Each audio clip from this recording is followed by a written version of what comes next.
Democratic Senator Cory Booker of New Jersey, a member of the Foreign Relations Committee. Senator, thanks so much for being with us today. What questions should Secretary Hegseth be facing?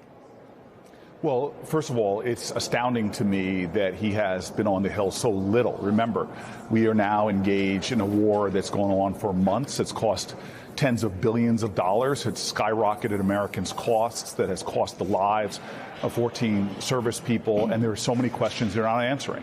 And they're lying to the American public. They say that the war operations are over. Well, a blockade that involves aircraft carriers and the attendant fleets, thousands and thousands of our people, is an act of war. We still have an exchange of fire with the Iranians, who caused some serious damage to our allies like the UAE. So there are a lot of things he has to answer for, but this Congress still continues, led by Republicans, to do very little accountability, very little oversight, very little checks and balances. President Trump himself described the ceasefire with Iran as being on life support. He said that yesterday. Where does that leave things in your mind right now? Do you expect a return to fighting, and what could that look like? Yeah, this has been the most disastrous move this president could have made. He took a situation where the Strait of Hormuz was open and has made it closed with dramatically bad consequences for Americans and security in that region. Remember, they still have their highly enriched fissile material. Remember, it is now a more extreme regime than it was before, and now we have a global economic shock going on with no off-ramp. This president has led our nation into a trap, and now the most powerful nation on the planet is in a virtual stalemate with Iran. This is embarrassing, this is wrong, and this is costly, and he has no answers about how he's going to resolve this, with the exception of to start bombing again, which has not brought what he said he wants, unconditional surrender. It certainly has not. So we are in a bad moment, and we have to find a way out. 6 times now, I know you know this, 6 times now Senate Democrats have tried to move forward with a war powers resolution, only to be blocked by Senate Republicans. Do Democrats have any other recourse that they plan to use to try to rein in the president if the strikes start again on Iran? Well, remember, it's been me and a handful of my colleagues that have been leading this charge to force the United States Senate, the world's most deliberative body, to confront the reality that we are at war and to have votes on that. We're going to continue to bring those down because the Senate wants to operate as if business is normal and usual, like that people are not dealing with horrific cost shocks, seeing their prices go up and losing their health care. They want to go on as business as usual, that we're not at war in a regime that is yet another Middle East quagmire. So we're going to force these votes. And yes, I am seeing cracks in Republicans. Remember, the last time we did this, we had another Republican join us in Susan Collins from Maine. So I'm going to continue to lead this effort to not let the Senate look the other way. And eventually, I believe, we're going to be able to expose the truth, is that we have a president that has led us into a quagmire that is costing Americans every single day in the prices they're paying. We know that Susan Collins has voted with the Democrats on this. Are you having any conversations behind closed doors with other Republicans? Do you feel confident that you could get one of these measures passed through at some point with some bipartisan support? Well, we know we're on the right side of the American people who don't approve this war. We know we're on the right side of history, that this will go down as another unnecessary, disastrous quagmire in the Middle East. We are in the right here. And so, yes, I'm having conversations, very strong ones, as much as possible to let people know that it is safe to stand up against this president. That's what the Senate was designed for. We know in history, we don't only look bad at the people that did dumb, dangerous things like presidents, but we also look badly at the people that were complicit, enablers, who knew it was wrong, but supported those bad actions anyway. The president is heading to China later today for the summit with China's leader, Xi Jinping. What do you expect to come out of that meeting, and what would you say to the president that he should focus on while he's there? Well, again, there are China hawks on both sides of the aisle that all should realize that this president has weakened America vis-a-vis China, and shown not only has he weakened America, but that we have a weak president. Let me give you one specific example. This president brought out chaotic tariffs that have hurt American farmers and American businesses. As he conducted this tariff policy, China has seized upon the markets that we have vacated. People now, in many places, especially with our farm products, would rather do business with China and not with us, and we have lost markets and hurt our economy.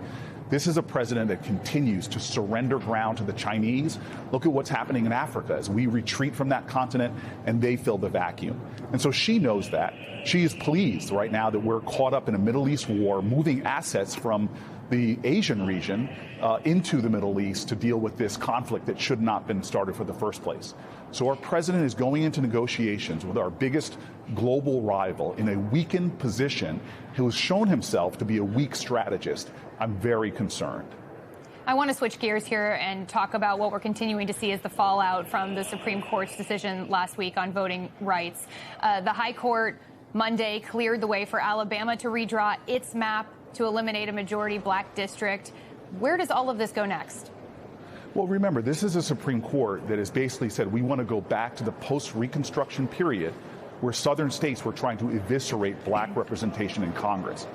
In the early mid-1800s, we had African Americans serving from southern states in the House of Representatives. And then a reign of terror came down in the South. Legislators put in place all kind of tricks, poll taxes, dilution of black voices that eviscerated black representation. In effect, that's what we're going back to when we see Alabama, Tennessee, and others carving up districts in order to make sure that populations that represent 20, 25, Louisiana, a third of their states, have no representation in Congress. This is wrong. The Supreme Court has been wrong before in Plessy versus Ferguson, in Korematsu. When you take away rights from people, you send us back. And so we're going to fight it. Every American has to know this is not about Democrat versus Republican. It's about right versus wrong. These midterms coming up will be a chance for Americans to say partisan gerrymandering is wrong. The Supreme Court is wrong. We are not going back to dark times in our history. We're going to go forward to a time where we have fair maps, fair representations, where we have a nation where everyone's vote is treated equally. Republicans feel like the wind is in their sails, given the victories they've seen on this issue in the past few weeks. How will Democrats fight back at this point? What can you do? Well, I think that the way we do it is to win in November. If people who believe in fair maps, people who believe in democracies that are actually representative and not just where people in power consolidate their power by upending any ideas of fairness, this is the election where a lot more is on the ballot than the normal politics of Washington. This is a moral election and a movement election. And I'm hoping the way we win, and I say we, not meaning Democrats, but I'm talking about people who believe in this democracy, the way we win is having record-level turnouts in November. We need to organize and mobilize like we did in the 1960s to overcome those people that want to send us back to the late 1800s. Another issue on the ballot will be affordability, which has been a key focus of Democrats. A new poll found that more than half of U.S. voters disapprove of Trump's handling of the economy, and new numbers out this morning show inflation is at its highest level in nearly 3 years. I'd love to ask you, Senator, what tangible economic solutions can your party offer now to address the frustration that voters are feeling across the country? How can you leverage this moment?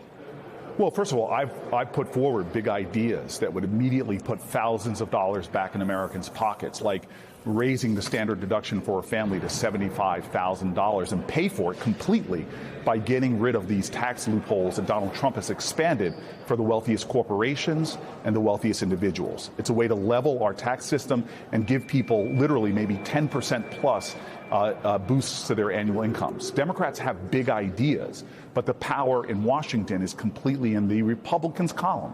They control the Senate, they control the House, they control the White House. And what should be even more pointed is that they created this problem. They gutted $1 trillion from Medicaid and failed to expand the subsidies for Obamacare, making millions lose their health insurance and see their prices skyrocket.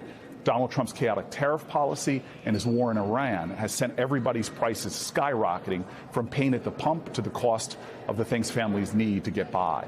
So this party has caused the worst economic shock and disaster we have seen since the 1970s. And we, Democrats, have ideas to change that. But it brings us back to this election. Right now, you are not better off than you were almost 2 years ago. You are worse off, from the Strait of Hormuz being closed to healthcare prices going up to gas prices going up. Enough of this party driving us into another economic ditch. It is time for a change. Senator Cory Booker, we covered a lot of ground there. Hope you'll come back. We'll cover more. Thank you so much for taking time on a busy day. Appreciate it. Thank you for having me. Thank you.